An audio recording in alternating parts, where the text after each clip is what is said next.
Testing.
All right, everyone.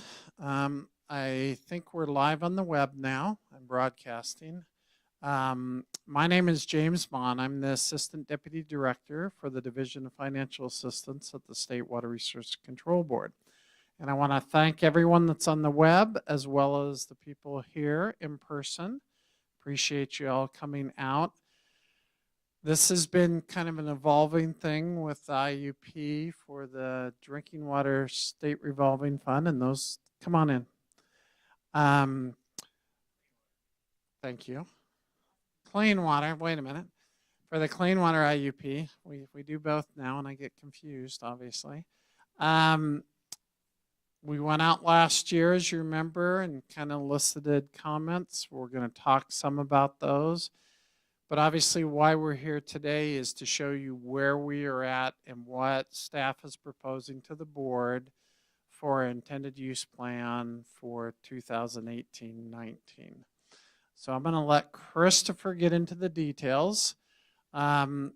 It's been a process. I think staff have done a very good job on trying to set up a situation where we can transition. There's still going to be more work to do, and we will talk about that in the presentation. So this is, again, an interim step in our process with the intended use plan. So I'm going to turn over to Christopher now, and just prepare those in the audience here. We will ask you to introduce yourself and tell us where you're from. So I'll be passing around a mic in a minute.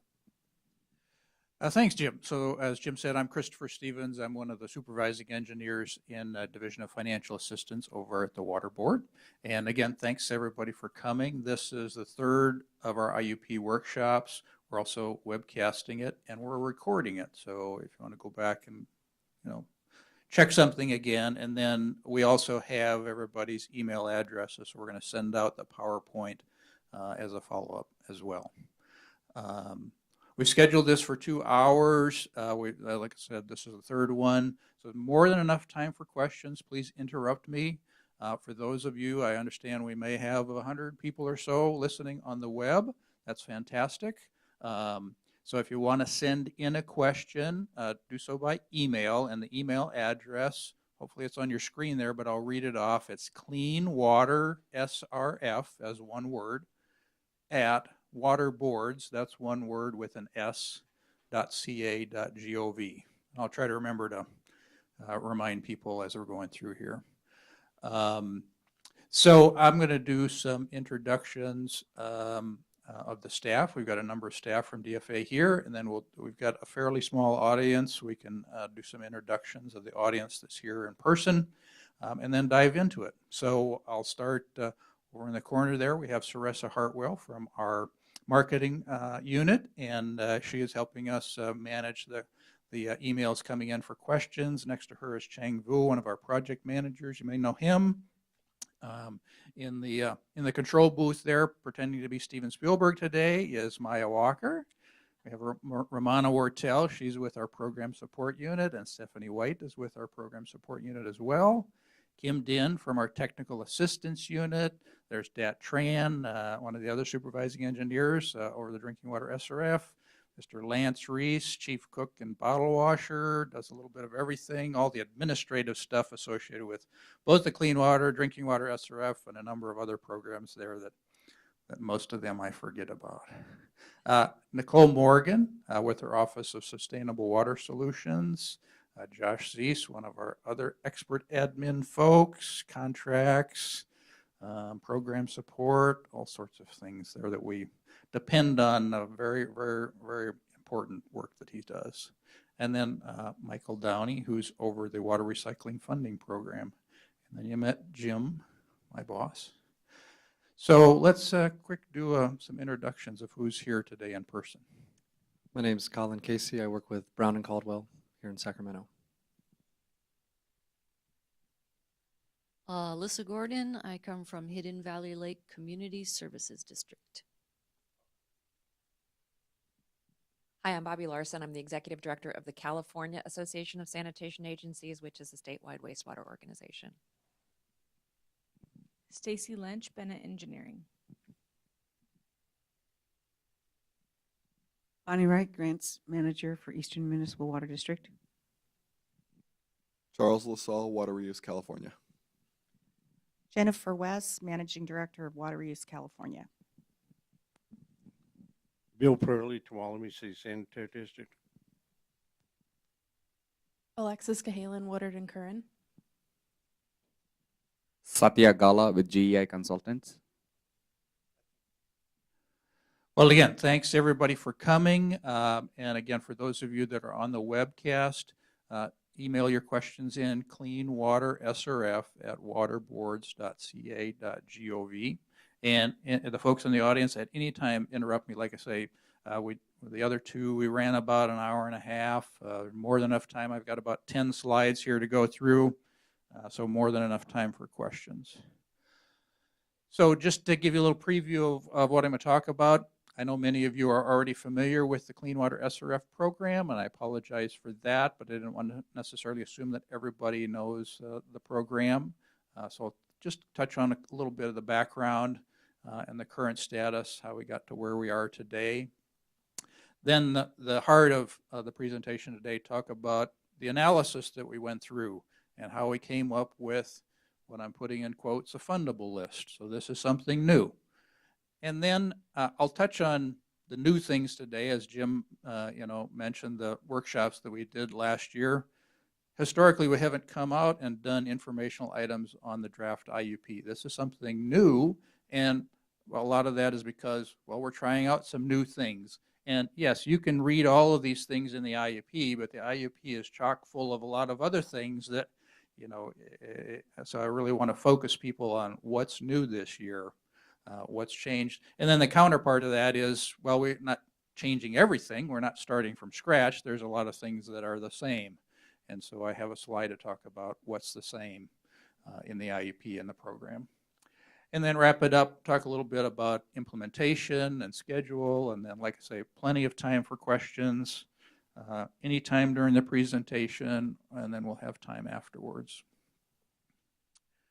So why do we do an IUP? We put together quite a bit of work putting together this document, and it's got a lot of information in there, as I say. Why do we do that? Three main reasons we do that. The program operates in many respects like a bank. So you put money into a bank and then you loan it out, and when it gets repaid, you loan it out again. So that money, for us to do that, a good chunk of that comes from EPA. They've given us grants, what they call capitalization grants, every year since 1989, over $3 billion. And part of that process is an application to US EPA for that grant, and a big chunk of that application is the IUP. It also serves as our annual business plan. So you'll find a lot of discussion in there about, well, what are the goals of the program? How are we going to run the program? What's the approach? How do we do various things? What are the requirements on us, as well as the requirements that then we pass on to the applicants? So you'll see discussion about that. And of course, any part of a business plan is going to talk about resources, not only the financial resources that we have available to do what we do, but the staff resources that allow us to do those things. And then the third kind of main reason for the IUP is the State Water Board also has other funds available to it to finance projects. Chiefly, these are bond funds that are approved right now. The biggest chunk of money that we have is Proposition 1. There's a number of programs there that also Clean Water SRF can fund those types of projects.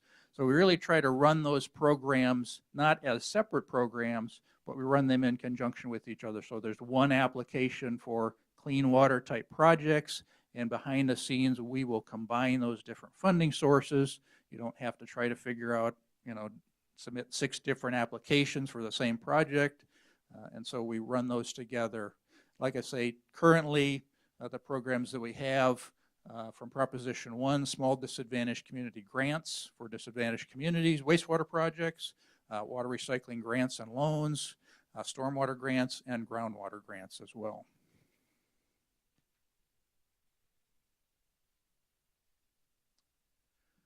So let me talk a little bit about history of the program. As I alluded to, we've received money from EPA since 1989. That was when we made our first loan. Since then, we've financed over $11 billion.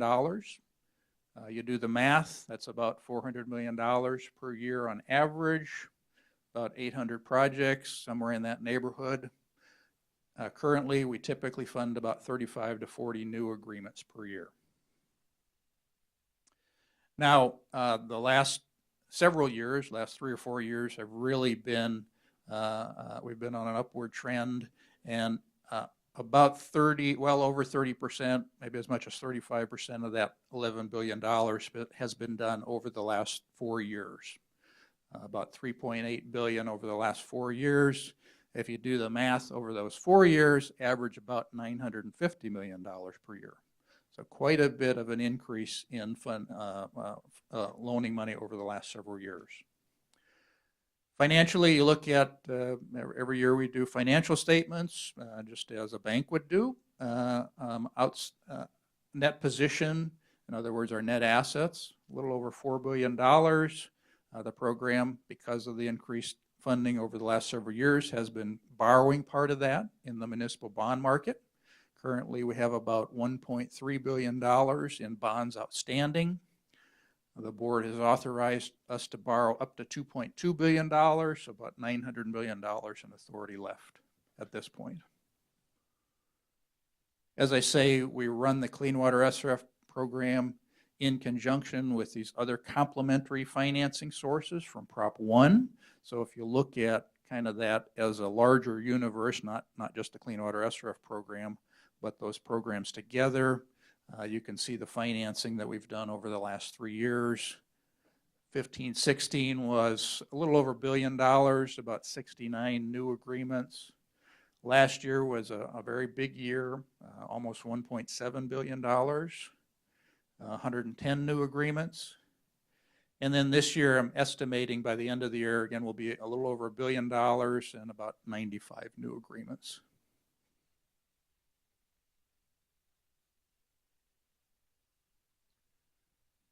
So for those of you that are visually inclined, like me, here's a snapshot over the last 12 years. About a little over $600 million per year in financing, about almost 40 agreements on average per year. And then in the blue, that illustrates how many applications we have currently, at least as of February is when I put this information together. That's really when we put the IUP together. It was kind of a snapshot as of early February. So you can see 207 applications, $7.5 billion. And the most significant thing there is I have two blue bar graphs you'll see on the right side of that graph. And the first on the left-hand side of those two, those are complete applications. So almost half of the applications of the 207 applications we have are complete. In other words, those folks have submitted all of the pieces of paper, all the forms and all the documents that are identified as part of the application. So in theory, that's all the information that we need in Division of Financial Assistance to review and decide whether we can fund that project. And then, of course, the other half of that, 111 applications, $3.8 billion. Those are incomplete applications, but of course, those folks are, of course, working on completing their application. So it's quite a workload there.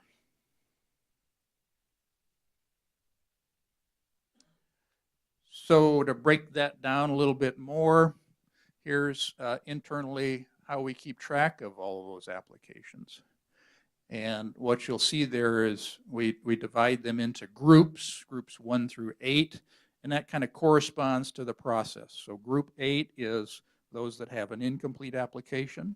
And as you go up through group 1 is we've got a complete application, we've reviewed all the application packages, and we've put all those reviews and approvals into a file, and we've put together the agreement, and we've sent the agreement to the applicant for the applicant's signature to be executed.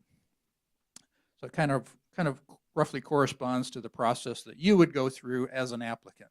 So you can see quite a number of applications there, a lot of them in group 7 at this point. Those that are in group 1 through 6, all the parts of the application are under review. So that'll come into play a little bit later in the presentation. But a couple of things I did want to point out there in the footnotes, 207 applications. Of those, that's from 150 different applicants. So we deal with applicants from the smallest wastewater agencies in the state to the largest wastewater agencies in the state and everybody in between. And then the other thing I'll point out real quickly here is about 2/3 of that $7.5 billion is from 9 large agencies in the state, requesting about $4.8 billion.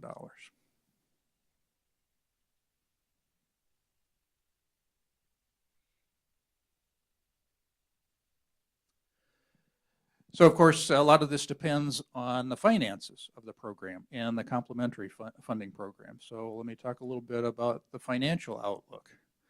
So in table, I think it's table 2A or table 1 in the IUP, what you'll see is a table that provides the cash flow of the program, the inputs and outputs, so to speak, of the program over the next 5 years. So if you look at our cash flow with the $900 million we can sell in bonds, we've got about $700 million that isn't spoken for, that isn't committed to a project currently. A new thing that we're doing this year is the program is, and the board is going into the bond market, and the water board isn't in it to make a profit per se. It can take the earnings from the capital that have been contributed to the program, and it can use those earnings to go out and borrow money in the municipal bond market and leverage the program. So we have a financial advisor, PFM. Some of you may be familiar with them. And so we asked PFM to update the capacity analysis of the program. In other words, how much money can the program reasonably borrow and still stay financially sustainable? So they did that for us up here. They've done it in the past, but they updated it for this year. And so you'll see a section in the IEP that talks about the funding target. So the funding target is based on the sustainable capacity of the program, the sustainable lending capacity of the program, which is estimated to be about $1 billion per year. Now, of course, there's a lot of different factors that affect that. And so that potentially could change in the future, but again, it's intended to be a sustainable capacity. Now, does that mean that we're going to finance exactly $1 billion every year? No, that's not how it's going to work. It's a funding target. It's intended to be something that we shoot for. As I indicated, there are other sources of financing that we have, chiefly Prop 1 at this point. So we took stock of what we have in those programs, and there's also a discussion in the IUP about how much money is left in Proposition 1 for those programs. So I'll run through that quickly. Small community grants for disadvantaged community wastewater projects, about $91 million. Water recycling funding program, there's a combination of grants and loans. Now, I've listed on there that there's $14.5 million in grants. Technically, that is correct because at that point, we hadn't executed agreements for that $14.5 million. But there's a long list of projects that are in-house in groups, 1 through 7. So we've identified 3 projects in the IUP that will receive that remaining grant funds. So effectively, the grant funds are 0 at this point. You're not going to start an application for water recycling grant funding and get a grant at this point. But we do have loan funds. We had about almost $200 million in loan funds that hadn't been executed or under contract at that point. We've got more than enough projects to take that. From your standpoint, as if you're a water recycling project, not really all that important because of the terms of the water recycling loan funds from Prop 1 are exactly the same as Clean Water SRF, whether we use Clean Water SRF or Prop 1 water recycling loan funds for your projects, really transparent to you, doesn't really affect the outcome of your loan. Stormwater, we can also fund stormwater projects with Clean Water SRF, so we've got about $96 million there. My understanding is they will do their final solicitation in early calendar 2019. And then groundwater, less of a possibility that we could fund a project related to the groundwater Prop 1 funds, but there's some potential for crossover there, so I do mention that. They've got about $675 million in the Prop 1 grant funds, round 2 concepts in early 2018, and then additional solicitations the next 2 years probably. So, any questions? Don't hesitate to ask any questions. Okay, so here's where the rubber meets the road. So this year we're developing a fundable list. And in order to receive funding, unless you're a small disadvantaged community or a disadvantaged community, small disadvantaged community, if you're not on the fundable list, we can't fund that project. So how did we come up, what's the process we went through to come up with this list? So a couple of realities that we have to deal with, a couple of starting premises to put this process together. The first is, well, $7.5 billion is more than $1 billion. So we don't have the funding to be able to fund all the projects on the list that are seeking funding, at least as of February. As I say, we treated small, severely disadvantaged, and small disadvantaged communities separately. So they are automatically fundable at any time.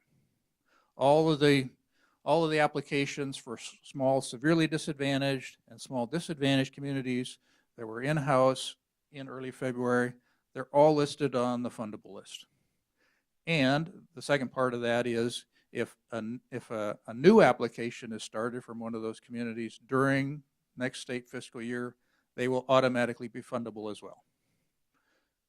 So they were treated differently. Now, the reality is that those communities, in most cases, can't afford a loan, or they can afford a very small amount of loan. So the impact on the loan portion of the Clean Water SRF is very minimal.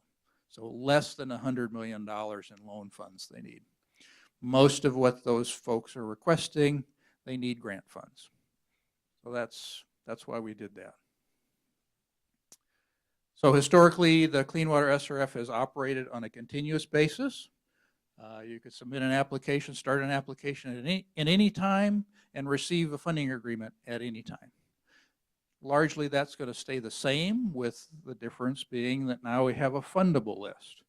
But we didn't want to pull the rug out from folks that are, we just sent you an agreement, but now we're not going to put you on the fundable list, and you've wasted all your time and money, on this whole process. So we wanted to have some sort of a transition to this different approach.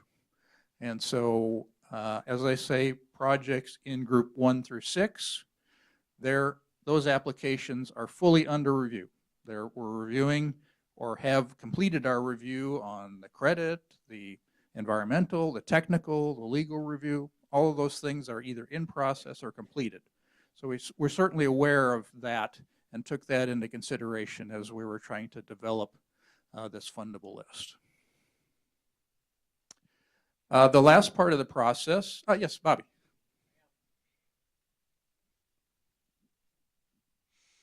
Thanks, Christopher. I just wanted to make sure I understand. I think I do, but what you just said about the groups 1 through 6. So those are sort of, I'm going to say grandfather, which is maybe not the right term, but they wouldn't necessarily have been run through the scoring factors that you're about to talk about. Is that right? Or were they? Well, I think in the next slide, it'll be a little bit more clear to you. They did go through the scoring process, but let me get to the next slide. I think that'll answer your question there. As we've alluded to, we had the workshops last year. Many of you I know participated in that, and were aware of that process. And so it was fantastic. We had a great participation. We had a lot of information and feedback from folks. The unfortunate part of that was we didn't get that holy grail of, well, here's how we should go about scoring these and deciding, which ones we should fund and which ones we shouldn't fund. The response we got from folks was everybody loved everything that we tried to come up. So we're going to make a second attempt at that this year. That's one of the big things to do this year. But there were some definite clear messages that came out of that. And so we did, if you look at the IUP, if you look at the comprehensive list, the 207 applications, that list, you will see columns that reflect compliance orders from does the project have a compliance order from the regional board? We isolated the regional projects for each region and sent them to the regional boards. We asked them, pick your top 3 projects in your region. That was a factor that we threw in there. One of the things that got almost universal positive response was people were willing to take partial funding. Historically, we've tried to provide 100% financing to folks, we felt that was our responsibility to try to do that, make sure that projects get done, so on and so forth. But people overwhelmingly expressed an interest in taking partial funding. So we can help them reduce their marginal cost of borrowing, and they can at least get some benefit out of the program if they can't necessarily get 100% financing. I've indicated that a part of the money comes from EPA, and one of the rules associated with those capitalization grants is that the state has to chip in $1 out of $6. So for every $5 that EPA gives us, the state has to chip in $1. One of the ways we've done that, come up with that $1 a number of different ways over the years. The voters have approved bond measures a couple of times, but one of the big ways we've done it is the local match program. So applicants can put in that $1 into the loan in exchange for a reduced interest rate. And that was very successful. In fact, so successful that we discontinued doing that about 5 or 6 years ago. We had more than enough match to match capitalization grants, so we discontinued that because it does depress the earnings of the Clean Water SRF a little bit. Now we're projecting that we'll run out of overmatch in about 3 or 4 years. So last year the board reinitiated that program. And so that was also looked at applicants and whether they in the past have taken local match loans, whether we thought they might be interested in doing that. That was also a factor. Complementary funding, if projects are eligible for complementary funding or perhaps WIFIA, we acknowledge that in the comprehensive list. And then we also looked at readiness both for construction as well as readiness for an agreement. Now, I'd like to say that this was a perfectly designed process and it was tuned down to the nanosecond, and it wasn't quite that, didn't work out quite that well. But we did try to look at those factors and come up with projects, sort projects, so that those that rang more of these bells rose to the top of the list. So the next thing we did was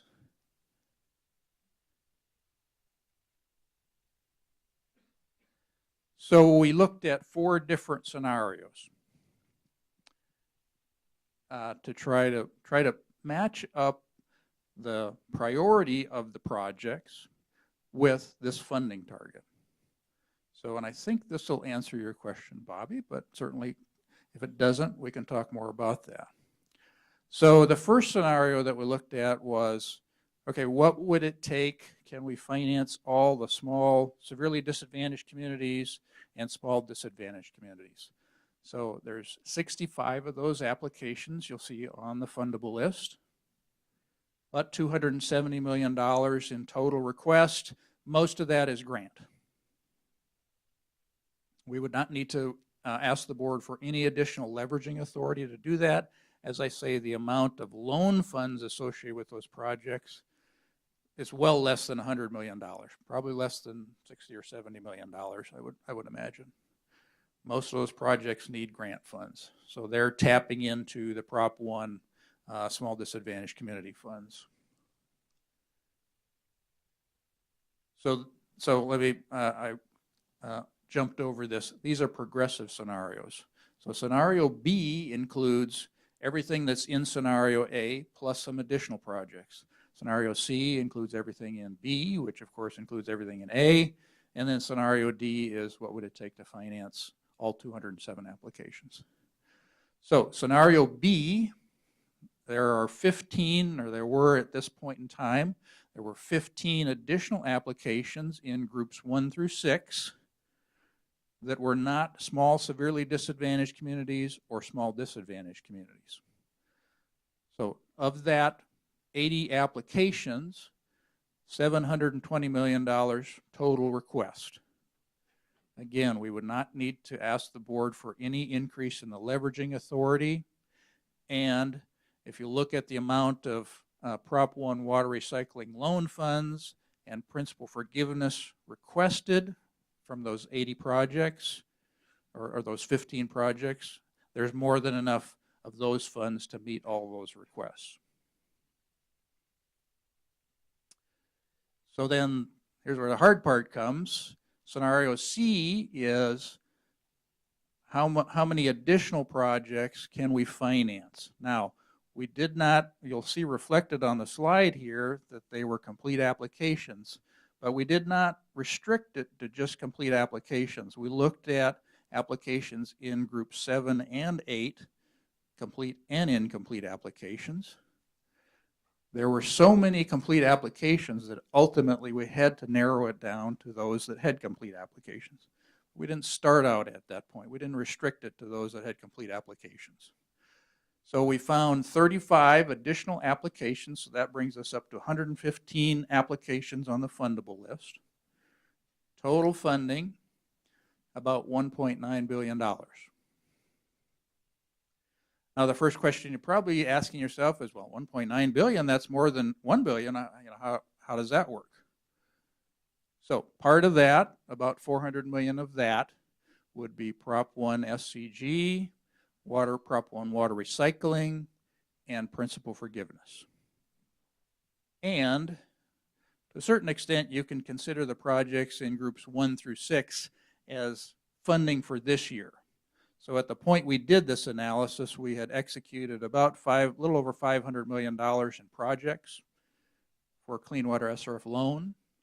So I can sort of count some of this funding as funding for this year, because we're still working through this year. In fact, the other day I looked at the fundable list, and everybody that's in group 1 on the fundable list has since been executed. So we're still working through those applications in group 1 through 6. So if you look at the total new projects for next year, 18-19, it's about $1.2 billion in new financing. Again, 1.2 billion is more than $1 billion. So how does that work? Well, in going through this process, 5 of those applications were from 3 agencies, and those 3 agencies wanted $1.6 billion. Just the 3 of them by themselves. So part of constructing this fundable list was to say, well, we'll give you 20% financing for those 3 projects. There's 5 applications, but it's really 3 projects. And those 3 projects are very large projects, as you can imagine. They're going to take, most of them are going to take 6, 7, or 8 years to construct. So to a certain extent, we can count part of that cash flow as happening in future years. We're making a commitment against future capacity.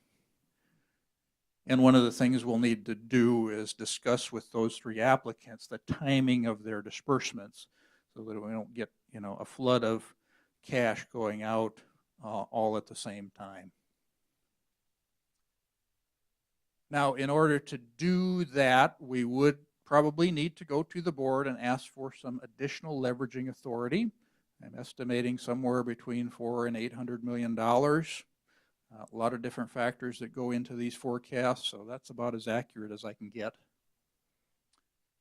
And then scenario D is really more a reference point. What would it take to finance all 207 applications? So we need to borrow in excess of an additional $4 billion. We don't have the financing capacity to do that, not to do it sustainably anyway.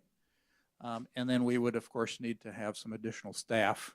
You can see the numbers, that I touched on earlier, the Clean Water SRF and complementary programs. We're talking, between those programs, maybe 60 or 70 or 80 or 90 agreements per year. 207 is more than we could process in 1 year. So does that answer your question, Bobby? Okay.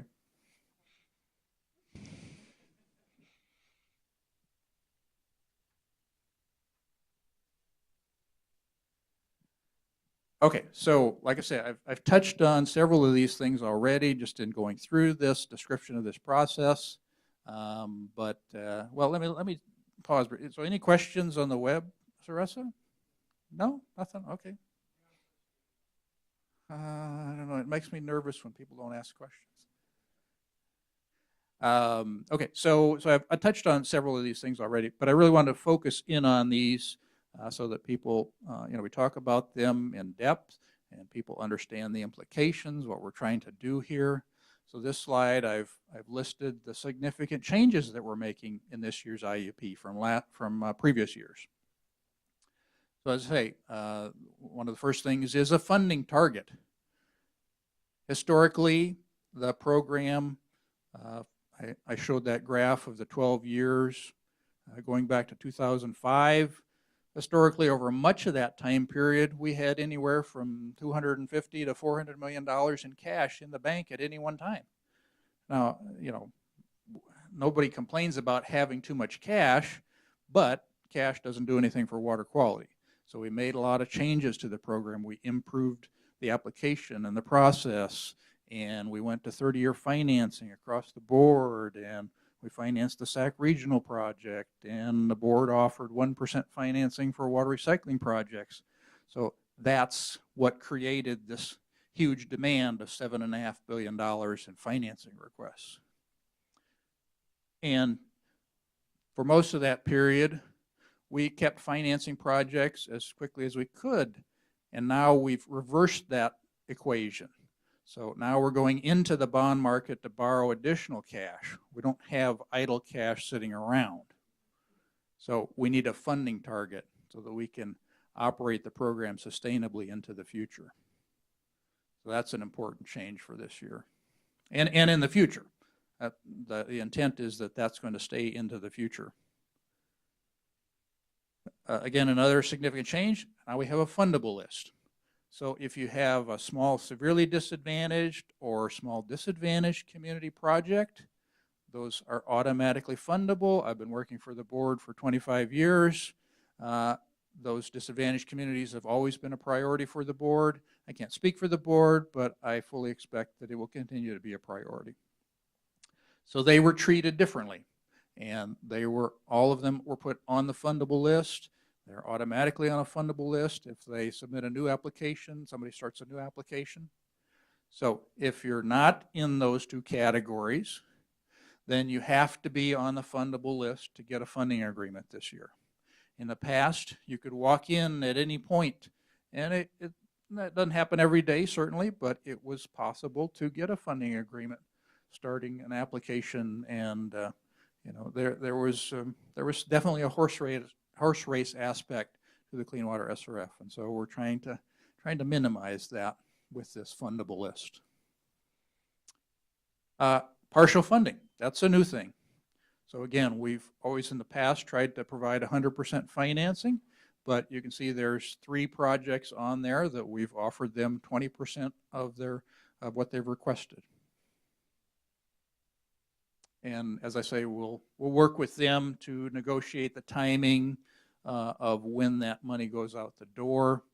But that amount, I don't think we have anybody today in the audience, but if somebody's listening on the web, if you're one of those 3 applications, then that amount is the maximum amount that we can finance. So other projects that aren't those 3 projects, you know, our process is we execute an initial agreement, and then if your costs go up at the final budget approval stage, we'll take a look again at your credit review, and we will increase the amount at that point if bids come in higher than you expect. But for those 3 projects, that is the maximum amount for those projects. A big thing that we're changing this year, so our process is that construction costs aren't eligible basically until the end of the review process. And I know that's a problem for some folks because they do have the cash to be able to start construction. They do have confidence that they'll wind up with a financing agreement, but there's that potential of losing cost eligibility for construction costs waiting for us to establish the eligibility date. So we've proposed to the board to suspend that policy so that we can backdate the eligibility for construction costs to the beginning of construction, to the notice to proceed date. Now, I say this, there's risks associated with this, so you should be aware of those risks. It's only applicable to projects on the fundable list. So if you're just on the comprehensive list, that's like, you know, be very wary of that. It's also, there's risk associated with if you go ahead and start construction, and because you start construction, you've precluded us from executing an agreement, then you're on your own basically at that point.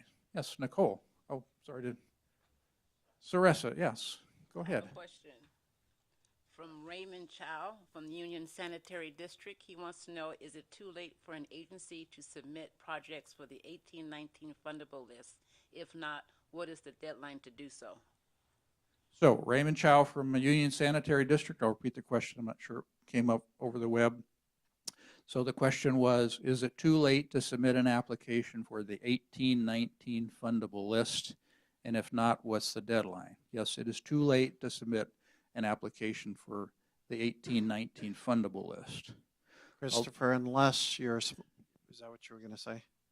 Unless you're a small disadvantaged community. Yes, thank you for that clarification, yes. So again, disadvantaged communities, different. They are automatically fundable at any time. But for somebody that's not in those two categories, it's too late. And I'll talk a little bit in a future slide here about the 1920 Fundable List. So pick up again the risks associated with you starting construction before we have an executed agreement. If we can't execute an agreement, it could be a fatal flaw if you start construction. The biggest thing I would be wary of is environmental review. If we have to go to consult with the State Historic Preservation Officer or U.S. Fish and Wildlife or the National Marine Fisheries Service, and you have started construction already, they will say, well, it's too late. You've already started construction. How can we consult? How can we, influence the outcome of your project or your method for doing your project?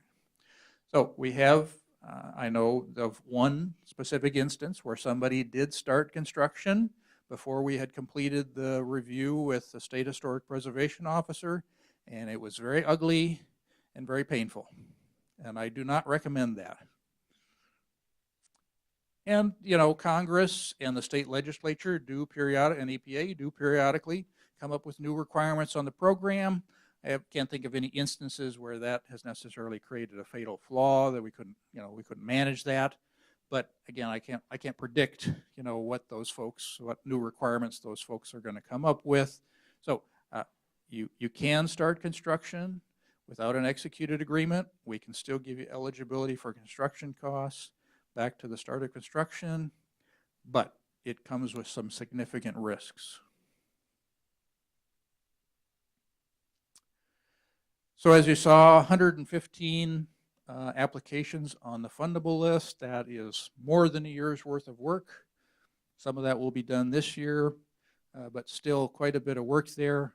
So we included in the IUP the authority for the Deputy Director of the Division of Financial Assistance to remove somebody from the fundable list if that agency has been given an opportunity to submit information.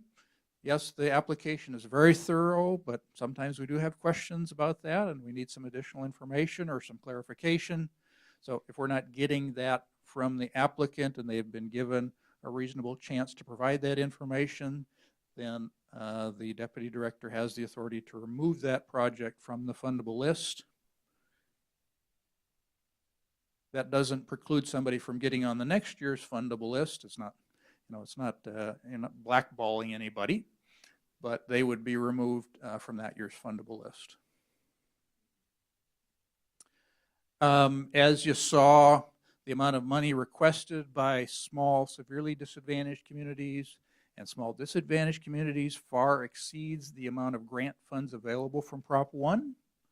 So once that money runs out, then we're going to open up the principal forgiveness to those communities as well.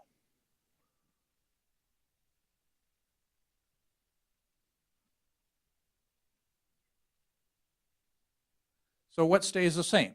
Not everything is changing. Many of the features of the program are staying the same. I touched on, we're going to make, after the Prop 1 funds run out, we're going to make those available for disadvantaged communities. We've used principal forgiveness for that in the past. We've used principal forgiveness for other disadvantaged communities. We had 2 categories at certain points. But we're going to continue to offer principal forgiveness for green projects. We're not stopping that. We're just, after the Prop 1 funds run out for disadvantaged communities, they're also then, the door's going to open to them for principal forgiveness. So we have about $78 million in principal forgiveness. So I fully expect that during 18-19, we will fully commit all of the principal forgiveness funds between some combination of green projects and disadvantaged communities. It may, principal forgiveness may be gone by the time Prop 1 is gone as well. So I don't know that any disadvantaged communities are going to get principal forgiveness, but there's that eligibility for them. As I've touched on, we have the local match option that is available. That became available last year. It's going to continue to be available until we don't need to make that available. And so currently we have 30-year loans. So the effective interest rate on a 30-year local match loan is 1.2%. So our current interest rate, the Treasurer's Office just sold bonds here a week or two ago, and our interest rate got kicked up to 2%. So the current rate on clean water SRF loans is 2%.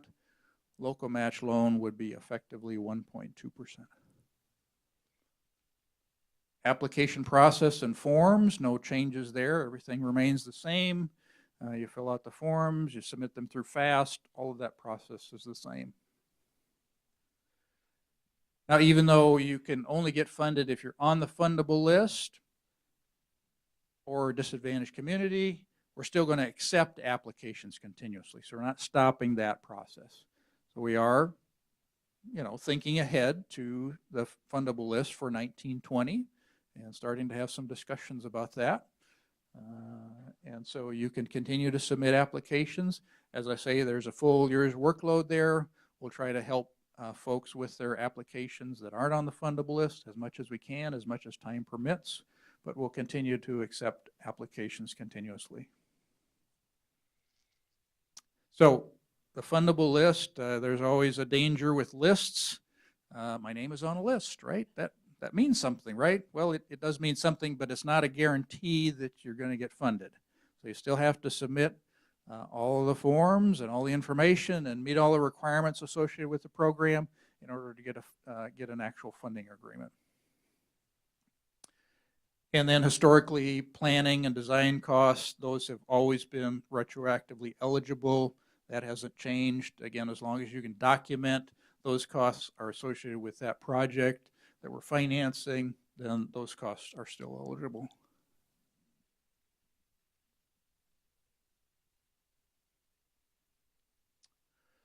So let me talk a little bit about implementation.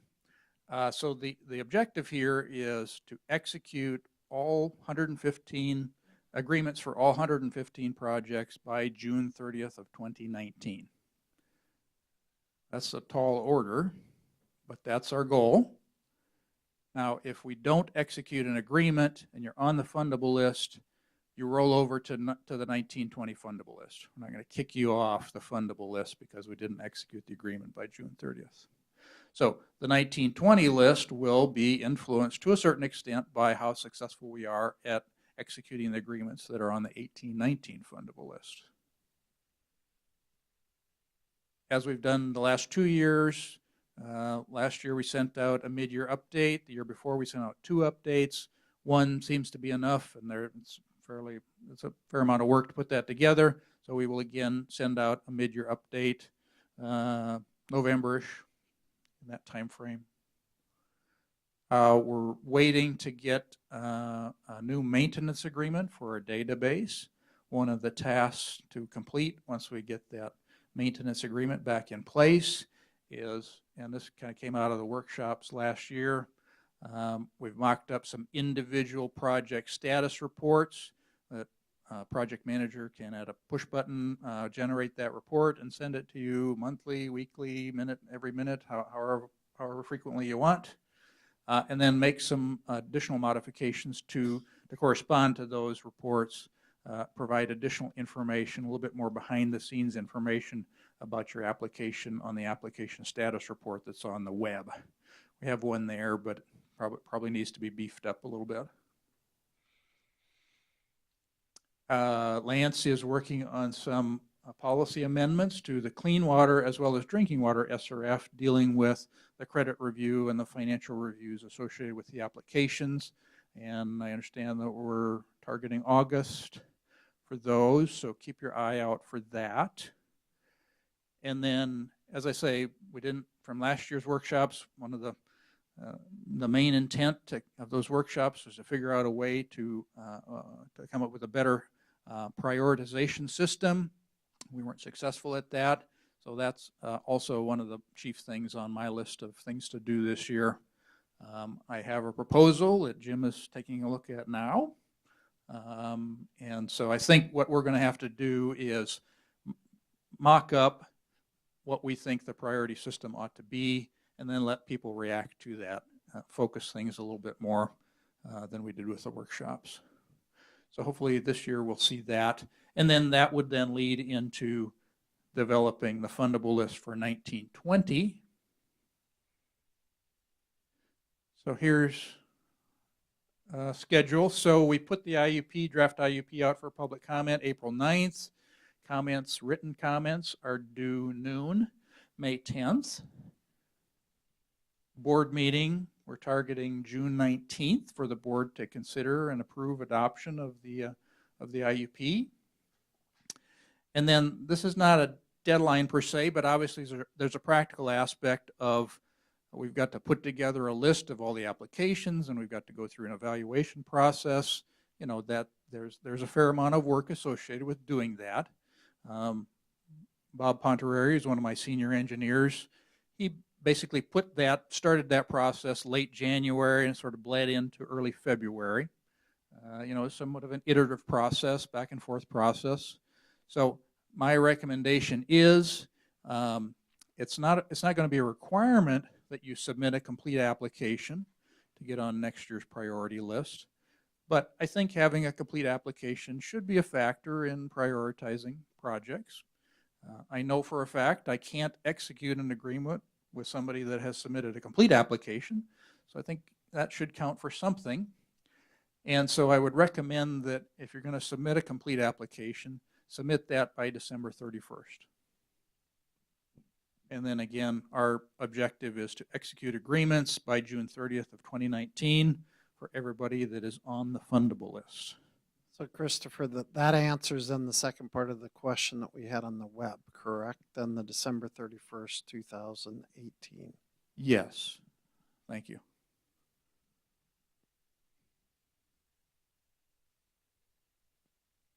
So submitting comments, you can submit written comments, and all of these details are on the notice of the opportunity to comment, which is posted on the web. The board has a page where they put all the documents that go out for public comments.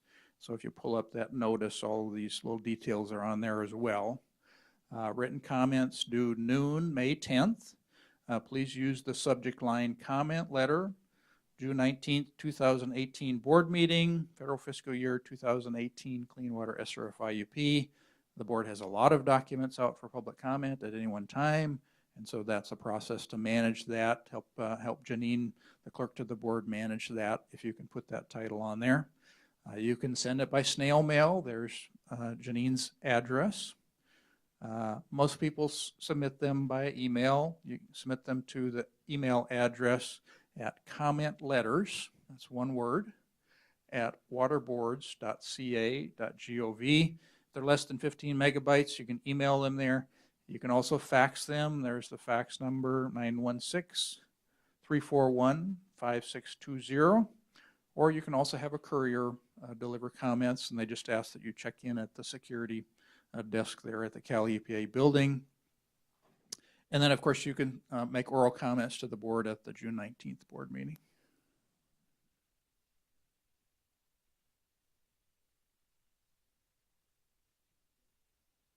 So with that, would be happy to take any questions. And again, for those on the web, email your questions to cleanwatersrf, one word, at waterboards.ca.gov.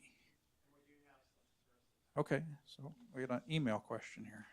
James Brezak from Brezak and Associates has a question. What are the SRF eligibility criteria to qualify as a disadvantaged community? So the question, James Brezak, what are the criteria to qualify for a disadvantaged community?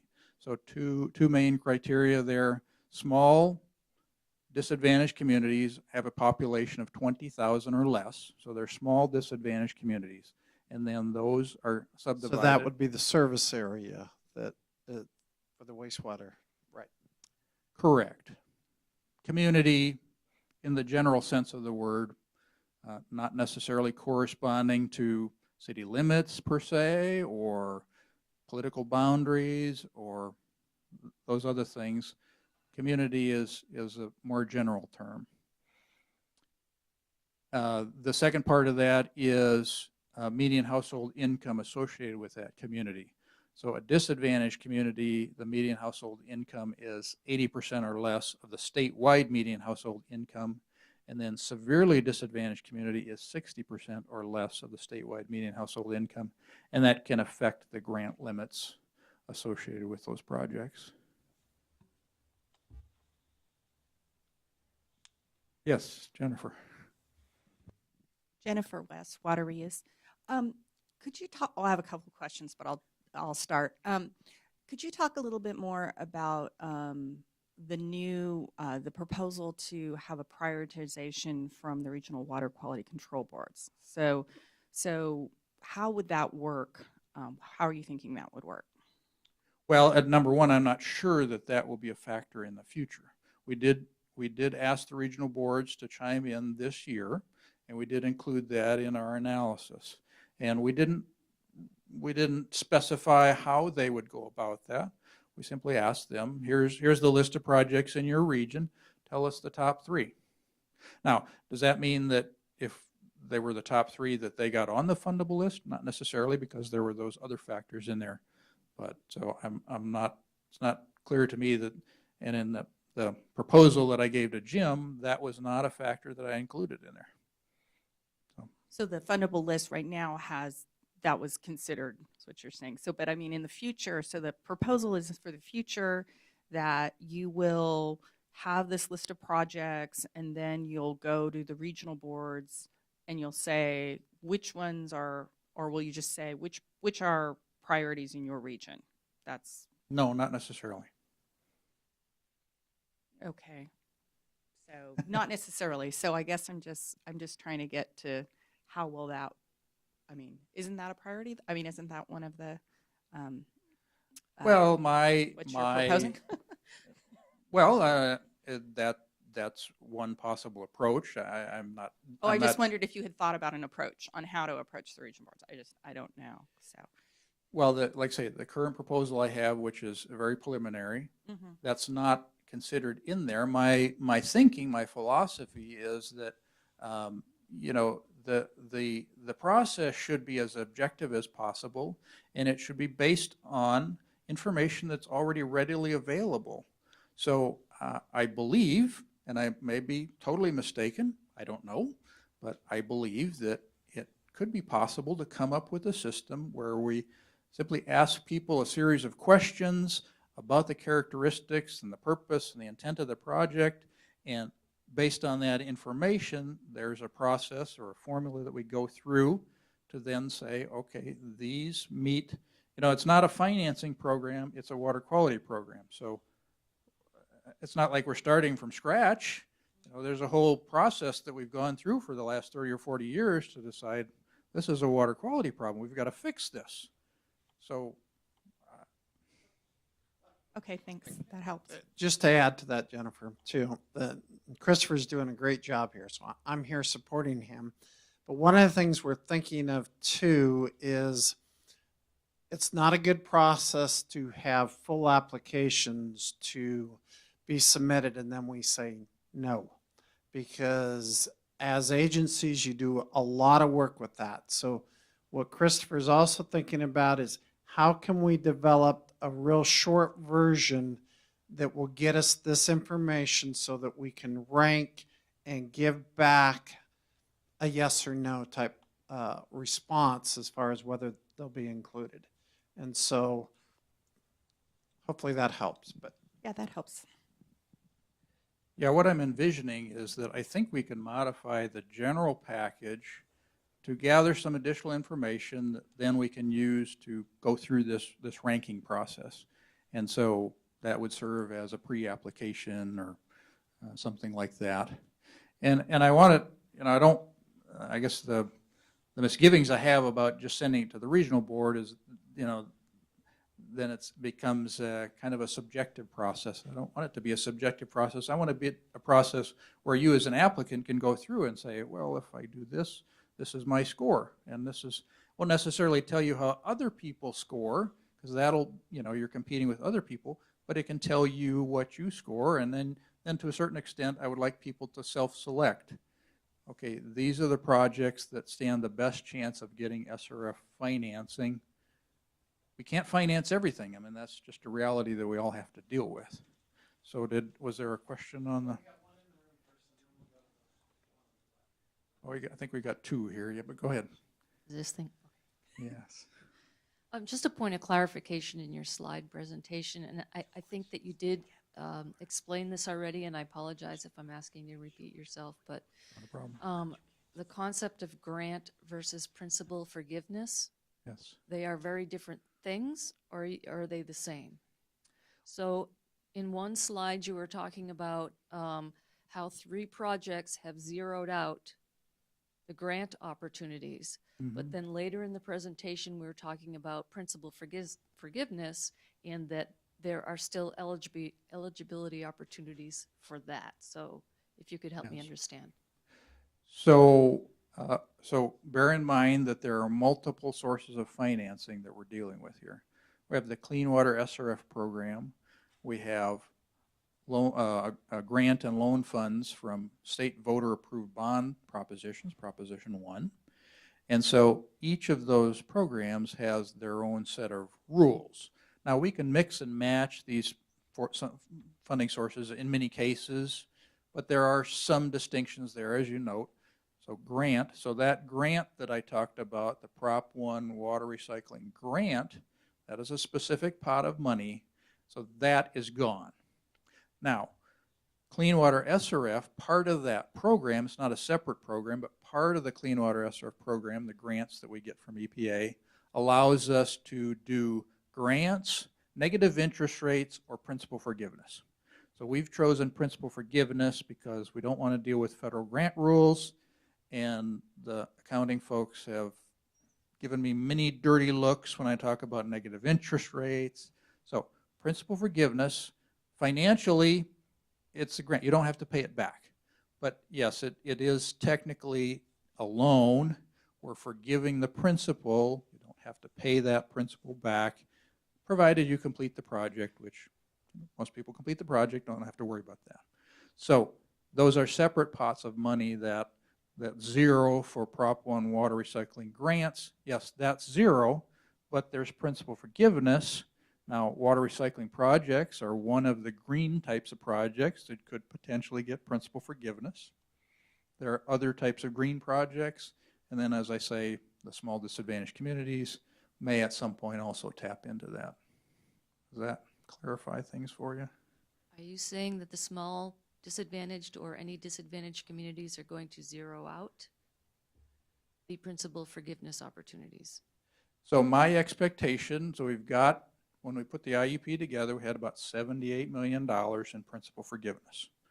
So if you look at the fundable list, you'll see a pretty long list of water recycling projects, for the most part, that could get principal forgiveness. So those that other than the 3 that I identified, the other water recycling projects on the fundable list, we penciled them in for $2.5 million in principal forgiveness. So there's a long list of those. They may use all $78 million. I'm not exactly sure at this point.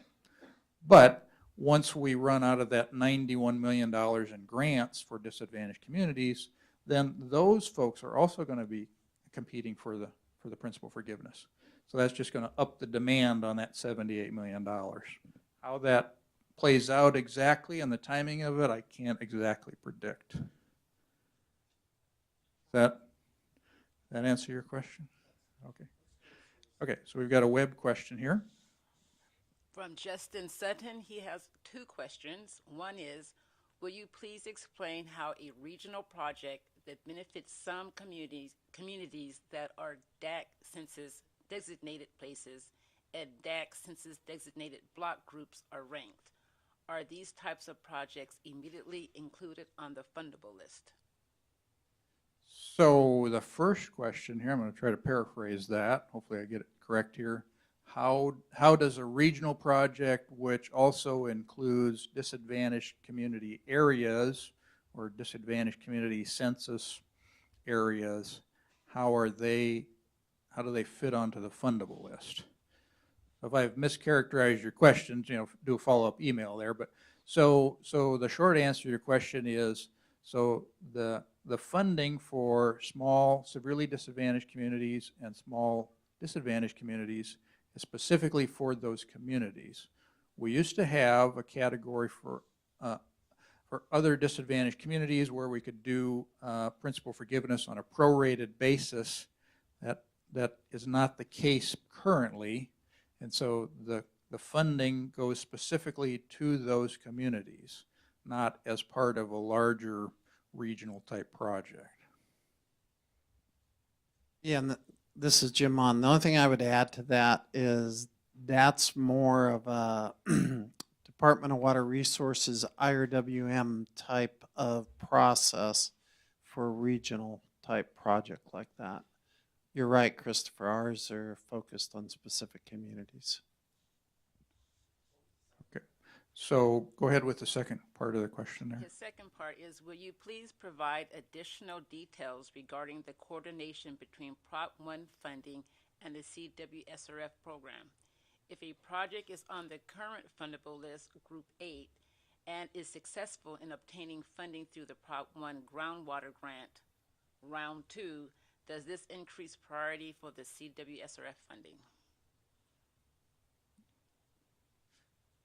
So that was a very detailed question. So I think the question started out, how do we coordinate the various funding sources that we have? And specifically, I think the question is more dealing with groundwater, Proposition 1 groundwater. There is potentially a connection between Proposition 1 groundwater, but Proposition 1 groundwater is really focused on cleaning up groundwater. And groundwater projects are not in and of themselves eligible for the Clean Water SRF. There are many projects which may recharge groundwater, water recycling projects that recharge groundwater. We have many of those projects. But groundwater typically isn't something that's eligible for the Clean Water SRF. Having said that, we really need to look very closely at the specifics of the projects that the gentleman is referring to see whether there might be some connection between the project and Clean Water SRF funding. If you look at the fundable list, none of the projects on there are on there because they're potentially eligible for Proposition 1 groundwater. And I don't even think any of the stormwater projects are on there. Generally, if we're doing mix and match funding, it's Clean Water SRF and small disadvantaged community wastewater or water recycling funding. Those are 99.9% of the cases. But occasionally, there is one project on there that's getting a CBI grant, and that made the fundable list. So I think really the gentleman should contact us directly and we can talk more about the specifics of it. It's somewhat of a difficult question to answer over the web. Yes, Bonnie.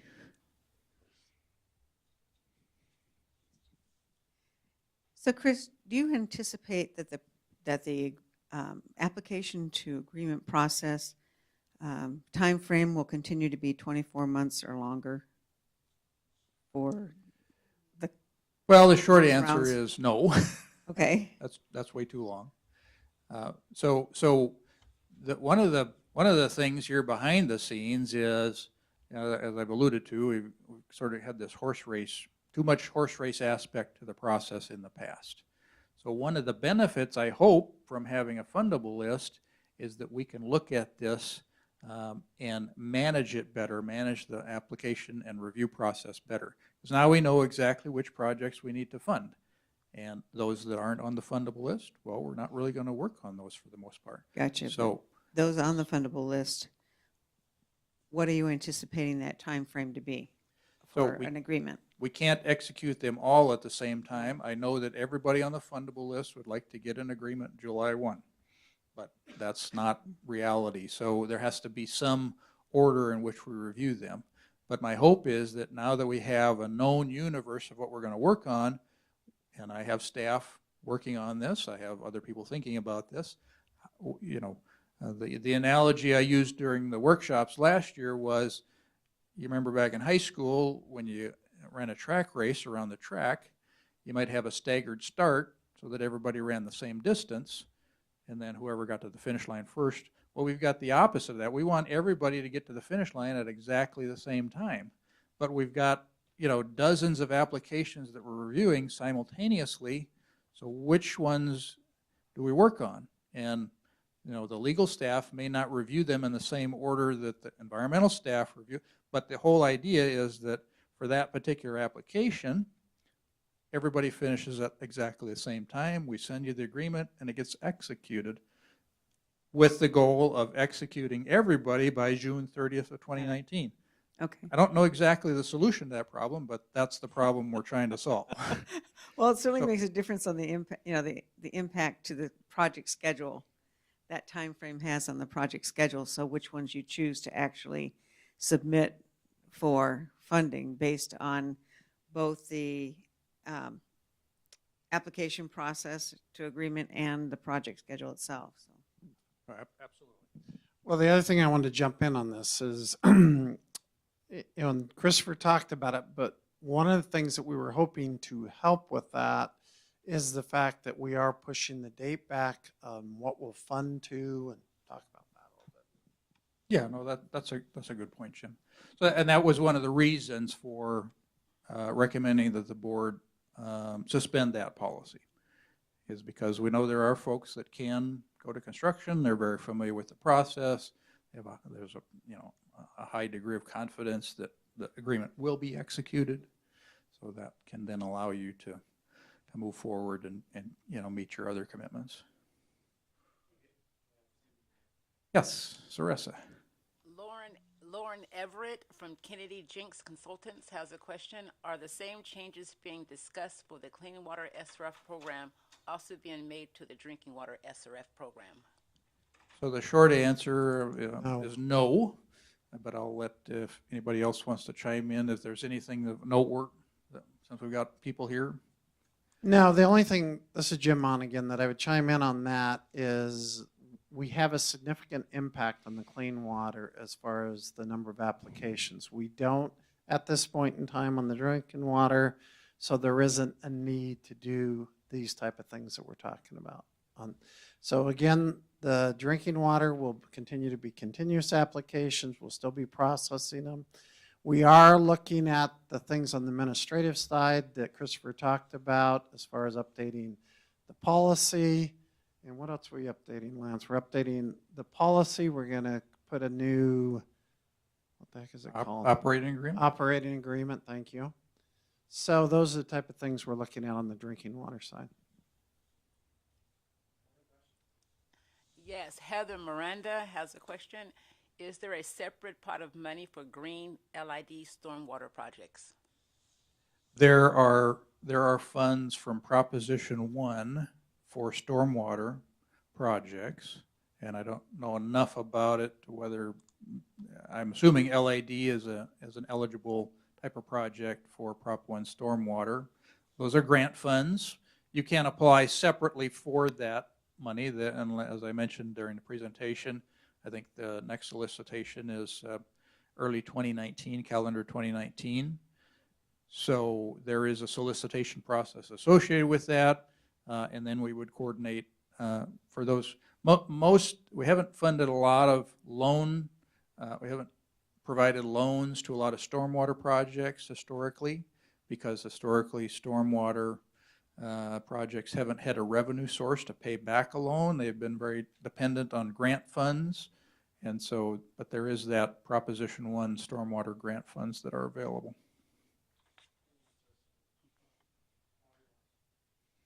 Go ahead, Bobby. Hi, Bobby Larson with CASA.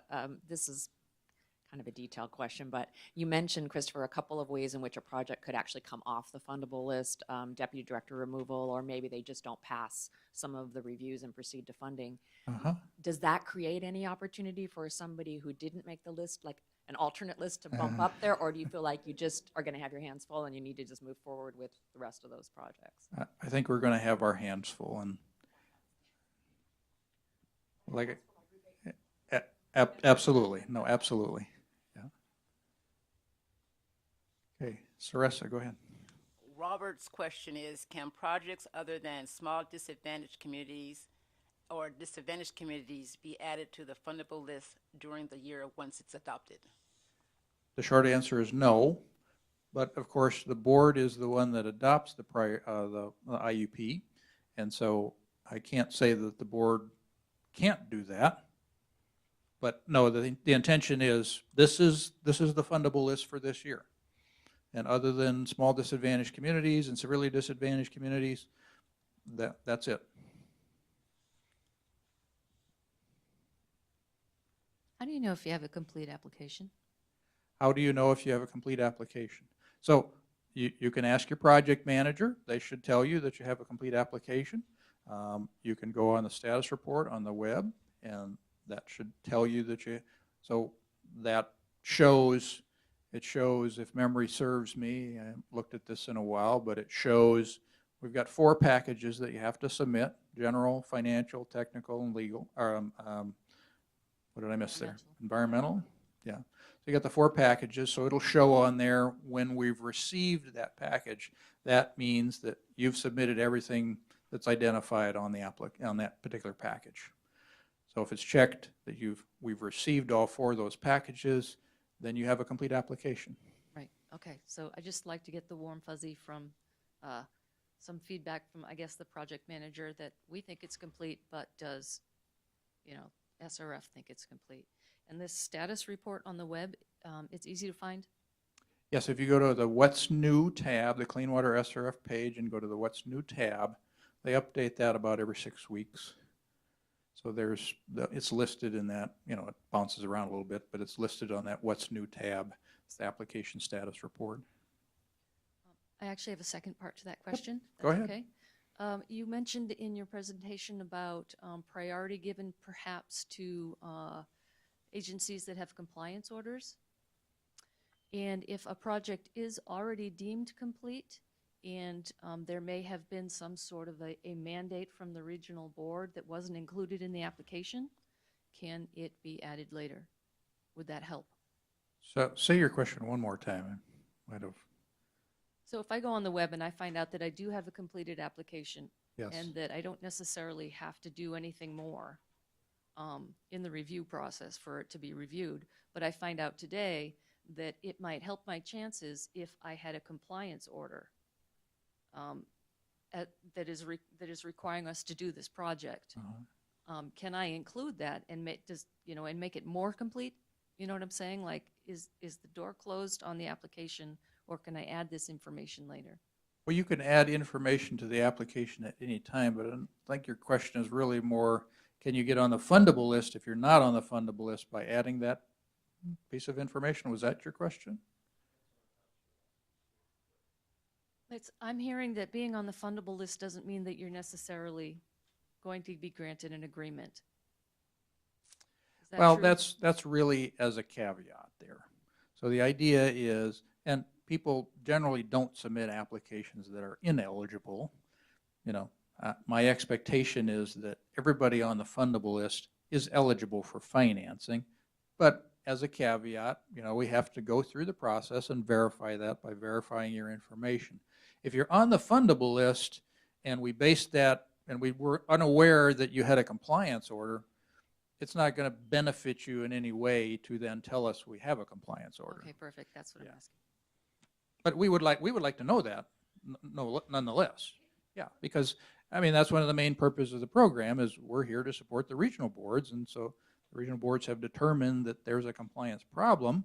Well, we're trying to help the regional board solve that problem. So, okay, now we've got a little bit of a delay on the web. So, okay, another question. Amanda Frazier, our project is in a severely disadvantaged community, but not sure if it fits within your definition of a small disadvantaged community. 20,000 max population in the service area. How is this service area defined? Also, if it's determined that we don't qualify as a small, would we be able to put in an application for the 1920 fiscal year to get on the fundable list for that year?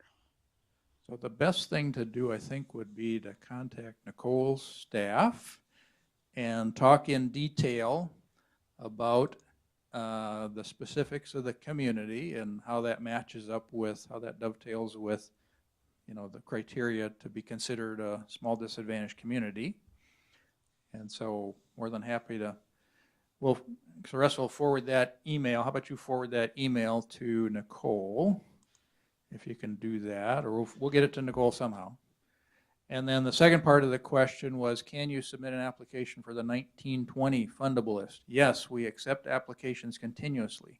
So if you want to get on next year's fundable list, starting now is the best time. Tomorrow is the second best time. Okay. Yes. Gabriel's question, what can we do for emergency projects, time-sensitive, urgent to health and safety, other emergency reasons to be funded, but are not on the fundable list? So how can emergency projects be funded? Well, not, you know, I'd like to pat myself on the back, but emergency projects, this is probably not the best place to go, because there's a lot of requirements, a lot of application requirements that somebody has to go through. You know, if there's truly an emergency project, FEMA is probably the better place to go, or I'm not, you know, there's probably other better places to go. Having said that, again, the board approves the IUP, and so the board can add projects to the IUP. It has that authority to do that. And if there's a good enough reason to do that, then, you know, maybe the board will do that. I can't speak for the board, of course. So this is Jim Monaghan. I would respond to, obviously, if it's an emergency project like that, get the information in, and there might be better funding sources than the Clean Water State Revolving Fund to fund it anyway.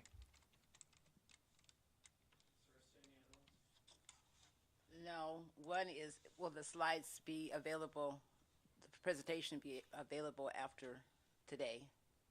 So the question is, will the slides be available after today? So we're recording this webinar, and this webinar will be added to our website, and then everyone that signed up for the webinar will email out the slides as well, and I will probably post the slides on the next to the webinar as well. So yes, the short answer is yes. Jennifer. One more question. So on the sustainable amount that you can loan out, the PFM total, $1 billion a year. I don't know. Is this the first time that the state has gone through the exercise of asking PFM and doing that analysis, or has that been in all the IUPs, or is this a new kind of analysis that's been undertaken? They've done the analysis before, and other folks have done it as well. Okay. But it hasn't been in the IUP. This is the first time you'll see it in the IUP. Okay. And does that, did they look at other states and what big states can do, or it was just analysis of, I mean, does it, just wondered what went into that? So PFM is financial advisor to a number of different state SRF programs. They have a model that they've constructed. Other people have constructed their own models. It really primarily depends on the amount of capital that goes into the program. It depends on the earnings of the program, which depends on how the interest rate is set. And it depends on the bond market conditions. So like any model, you're making certain assumptions and simplifications and all of that. It really, what one other state does or can do doesn't affect what we can do. The fact that they have capital and earnings and bond costs, we share that in common, but it isn't that what they do affects what we do. It's really looking at the data from California Clean Water SRF that they plug into this model. I think it's good that you put that in the IUP. That's good. Yeah. And I guess what I'd add to that, it started from, what the heck is it called, Lance? What did we present to the board last fall? Thank you.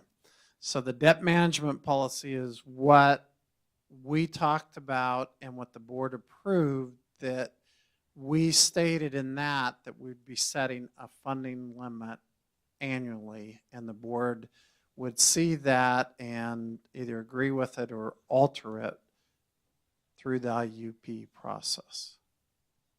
The other thing that I wanted to add, Jennifer, to what Christopher was just saying, other states have different rules too. We have the rule that it's 1/2 the geo bond rate, the interest rate set. They have rules, and this is what PFM had to factor in, where they charge origination fees, you name it. There is really a variety of things that go on. And so they're looking at our individual system based on their financial experience with working on overall programs. So, yep, another question over the web. Robert's question, is there a mobile application to check project status? Yes, there is a mobile application to check project status. It's not an app per se, it's more a website that's sort of tuned to mobile devices. And I can't off the top of my head tell you how to get to it exactly, but the short answer to your question is yes. And I think if you go to the What's New tab on the Clean Water SRF page, I think you should be able to get to that. So if not, we certainly follow up with us and we can get you to the It's a right fairly point. easy website, though. It's public.waterboards.ca.gov. I have it on my mobile device.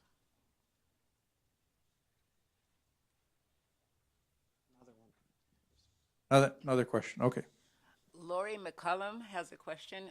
Once an application is deemed complete, what if the application form or information required changes or is updated? How does that affect the funding application and where it is in the process?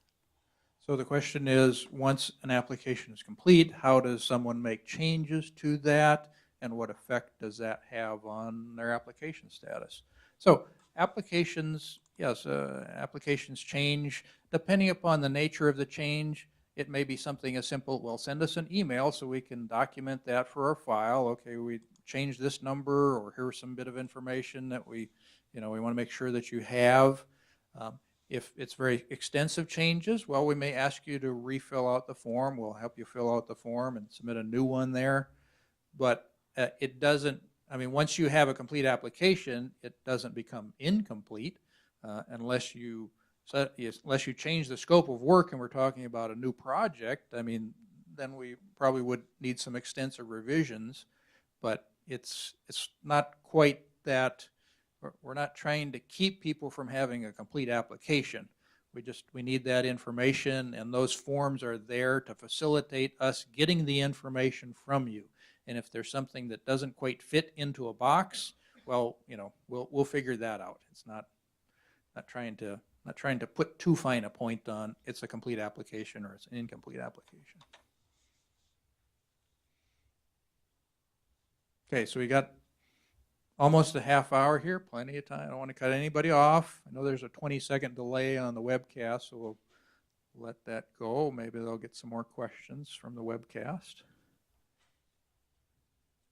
Yes, a question in the back. Hi, Jennifer Capitolo. I work with the California Water Association, and I've mentioned to some of you, but I'll just make comments publicly as well. there was some guidance that came out on the Clean Water SRF, I think it was 2008, with regards to including eligibility for privately owned treatment work projects. And that hasn't been reflected in California's Clean Water SRF IUP. And I've dug through it trying to find exactly where that needs to be reflected. And it really looks like it's only in the appendix of where eligibility is listed. So that's the comments that we'll be making on the IUP. Okay. There are, I think, 11 different quote-unquote eligibilities in the Clean Water Act specified for the SRF. In the past, we started out with 3, and they added another 8 in the Water Resources Reform and Development Act in 2014. With the 3, there were quite a wide variety of projects that we could finance. Most of what we financed has been publicly owned wastewater infrastructure, collection systems, wastewater treatment plants, water recycling projects, so on and so forth. But there were also opportunities in those other categories where they don't specify public. So if they don't specify public, it can be public or private. And so, yes, it's not necessarily totally transparent there, but yeah. I'll just make one follow-up comment on that. The one clarification I think that we might need to have in the IUP or maybe in some other type of guidance is there are really sort of 2 types of private, right? There's just truly private projects. And then I represent the public utilities that are regulated by the Public Utilities Commission, which are private, but they're public utilities because they're regulated. So that clarification might be important as well.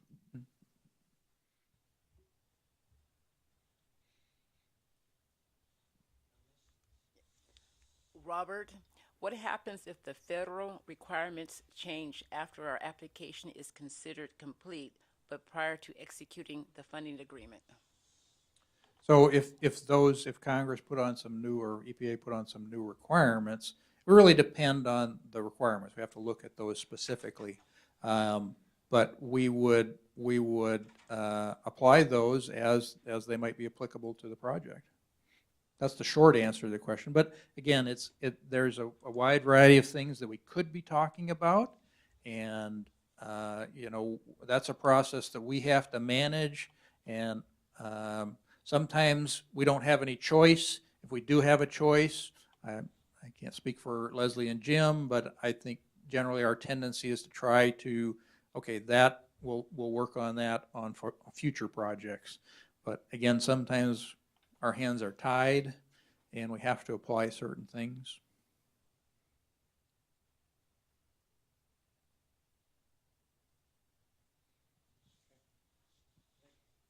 Let's go ahead and end then the broadcast. The people that are in the room will be here and you can talk to us. Obviously, we can't talk to people over the web. But we want to thank everyone for coming. We do appreciate it. Well, if I could just interrupt very briefly. So that email address is our general email address. No, it's not an email specifically for this webcast. So if you do have questions, that email address is our general email box. So certainly send those questions to that, and we'll get you an answer. Okay. Thank you, everyone. Thank you.